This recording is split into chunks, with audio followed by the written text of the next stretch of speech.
Zach Goldsmith is a former Tory Environment Minister who now sits in the House of Lords. Yet this true blue Conservative has suggested that at the next election he might vote Labour. My concern about the Labour Party at the moment, and I don't say this as a tribal politician, because I'm not a tribal politician, is I think there is a blind spot on the natural environment. So everything, when the Labour Party thinks environment, when it talks about the environment, it's thinking carbon and taxation, regulation, and all the things that go with that.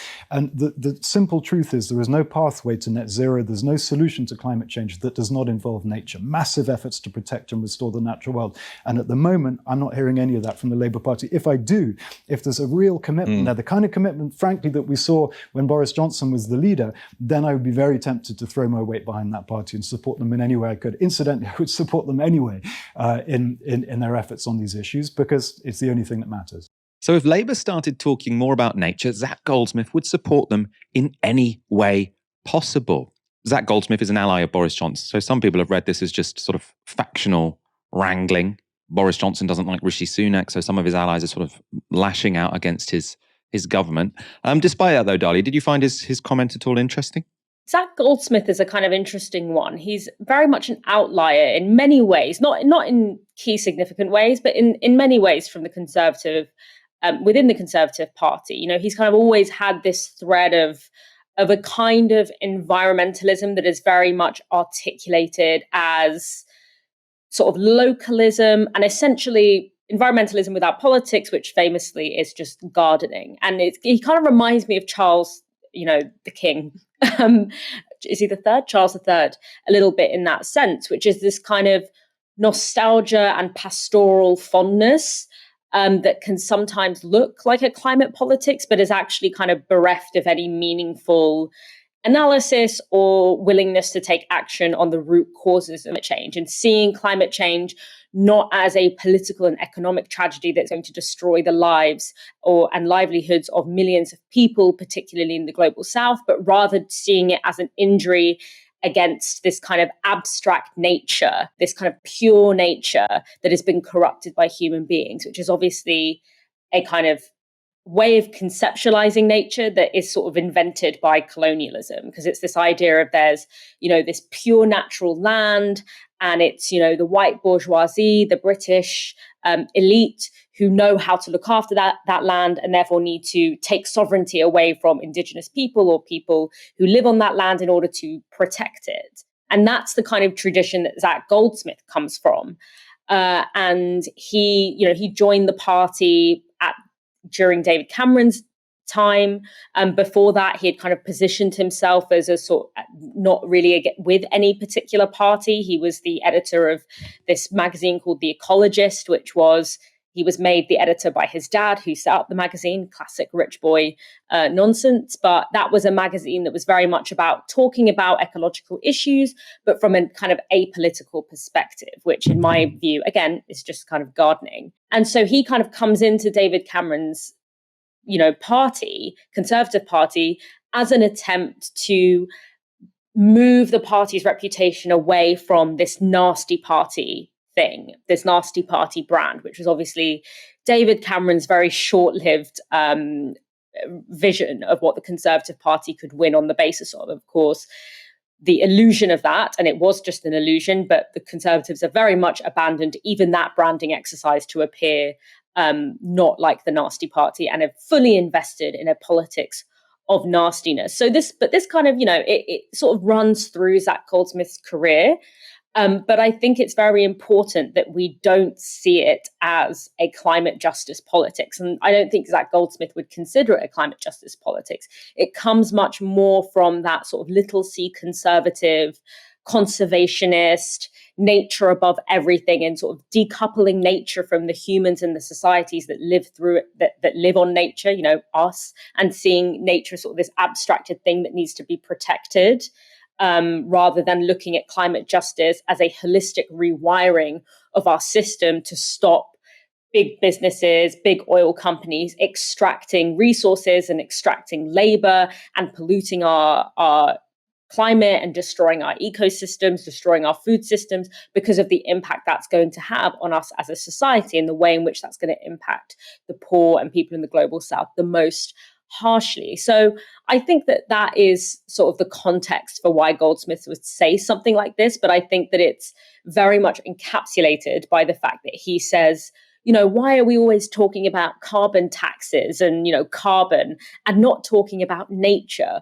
Well, that tells me that this is not a serious climate politics, and this is coming from a pretty still little c conservative mentality that I think can be spoken to by the climate movement, but it really isn't part of what I would consider a climate justice sort of politics. I do agree with you that I think that this is just pretty much posturing in order to win some factional points within the party. But unfortunately, the kind of conservative party that Zach Goldsmith represents, which is looking kinder but being the same, having the same soul, no one cares in the Conservative Party about that kind of approach. That's gone. That's old news. That lived from 2010 to 2015 and it was done, boy. It's over. So I don't think that there's going to be much stock in that kind of conservatism that's represented by Zach Goldsmith. I agree with a bunch of what you say, but I do think there is an important element of many issues, and I think climate probably above all else, whereby it is important to have a coalition which does span people with all sorts of politics. Like, what we don't want is a situation where, like in the United States, where the Republicans deny climate change, the Democrats are in favor of climate action, and then the whole thing just swings at every election. Like, I feel like to build a sustainable and really solid coalition behind climate politics, it is important that climate activists or the Labour Party or whoever can speak in both a way which is sort of left-coded and right-coded. And so if you can appeal to people who might want climate action on the basis of supporting nature, then you absolutely should lean into that. So the idea of sort of like rewilding, I'm very into rewilding. Now that can sort of speak to very much a small c conservatism. And I absolutely think, climate activists should be doing that and politicians should be doing that. And I think, probably it should be somewhat celebrated that Zach Goldsmith is sort of willing to vote. I don't like the guy, right? He ran an Islamophobic campaign against Sadiq Khan. I think he's an asshole, right? But if you are trying to build a sort of long-term coalition to fight an existential threat, you are going to need to make some strange alliances. And I think this is probably one of those instances. I wince a little bit when it's sort of like love of nature, that's kind of colonialist. I feel like maybe that's doing the opposite thing, which is to sort of say, oh no, you're from a different team, you can't be part of the coalition. I mean, how would you respond to that, Dahlia? I see what you say. And I think particularly, the ground on which we can make an alliance is probably the stuff around local economies, because some kind of element of localism is going to have to be part of a climate solution.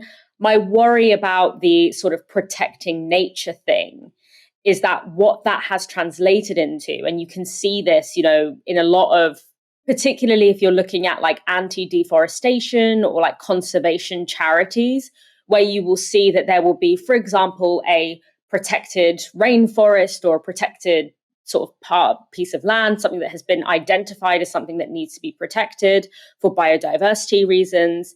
And you will have this mentality that like the only people who can be stewards of that land are like people who look like Zach Goldsmith or people who are the head of conservationist NGOs.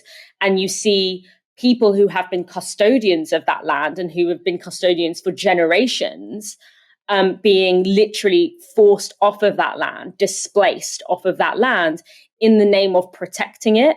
And so because there is that very alive legacy of conservationist wildlife politics, that's where my worry is I think it can sound like a very kind of like, oh, well, we can all get on board with this idea of protecting nature from oil companies and protecting it from, mining companies and all of this.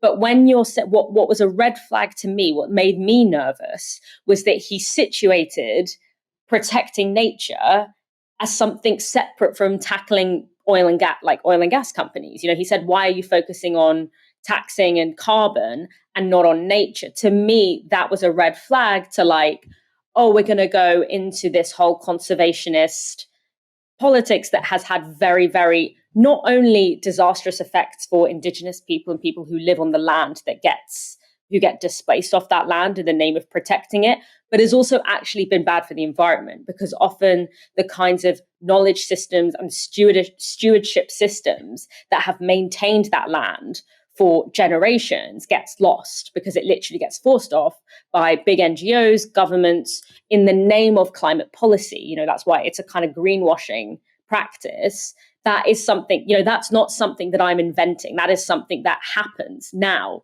And it's not something that's just historic. It happens now. It's a kind of central pillar of a lot of, you know, some of the really not very good sort of so-called green initiatives of the World Bank. You know, the Red Plus campaign is a great example of this. It's an example of indigenous knowledge systems and societies being destroyed in the name of protecting nature, which is bad for climate and bad for society. So that, when I heard him putting fighting carbon and protecting nature in opposition to one another, I was like, that's what you're signaling to, which is not the true for everyone, but that is a connection that exists and is very much, you know, the kind of norm amongst elite so-called climate politics.